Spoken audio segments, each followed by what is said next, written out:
அனைவருக்கும் ஆத்ம நமஸ்காரம். சுவாமி விவேகானந்தர் ஒவ்வொரு சாமியாரையும் பார்த்து, நீ கடவுளை பார்த்துட்டியா, எனக்கு காட்ட முடியுமா, அப்படி காட்ட முடியலைன்னா நீ ஏன் சாமியார் வேஷம் போட்டுட்ருக்கன்னு சொல்லி இந்த தாடி முடியெல்லாம் பிடிச்சி கத்தியால் அறுத்து விட்டுருவாங்க. அப்படி பல பேரை செய்யும்போது அந்த கம்ப்ளைண்ட் எங்கே போகுது அப்படின்னா ராமகிருஷ்ண பரமஹம்சர்கிட்ட கம்ப்ளைண்ட் போகுது. இப்படியாக பல சம்பவங்களுக்கு பிறகு அப்போ நேரடியாக ராமகிருஷ்ண பரமஹம்சரவே போய் ஒரு நாள் சந்திக்கிறார். இதே வார்த்தை அங்கே கேட்குறாரு. ஆமாம், கடவுளை பார்த்துட்டேன், உனக்கு காட்டவும் முடியும் அப்படின்றார். எப்பயும் கேட்ட கேள்வி அவர்கிட்டையும் கேட்குறாரு.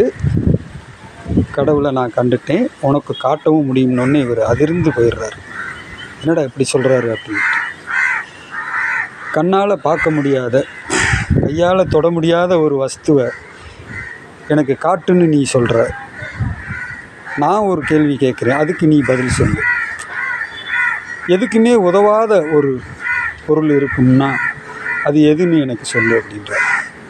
எதுக்குமே உதவாத பொருளா அப்படின்னு இவர் யோசிக்கிறாரு. பல சாமியார்களை பார்த்து கேட்குறாரு.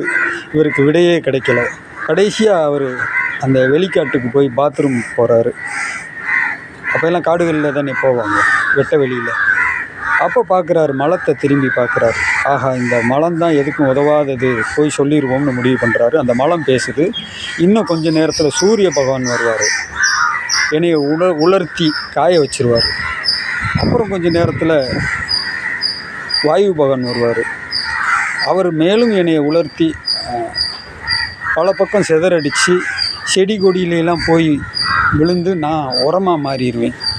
என்னையை போய் நீ எதுக்கும் உதவாததுன்னு சொல்கிறையே அப்படின்னு அது பேசுது. அதுக்கப்புறம் நேராக போகிறாரு, சாமி முன்னாடி போய் சரண்டர் ஆகிறாரு.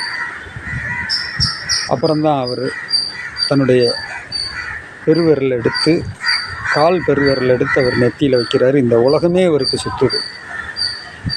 அப்போ எல்லாத்தையும் பார்த்துட்ட ஒரு உணர்வு அவர் அடைகிறார். இப்படித்தான் ஒரு குருவை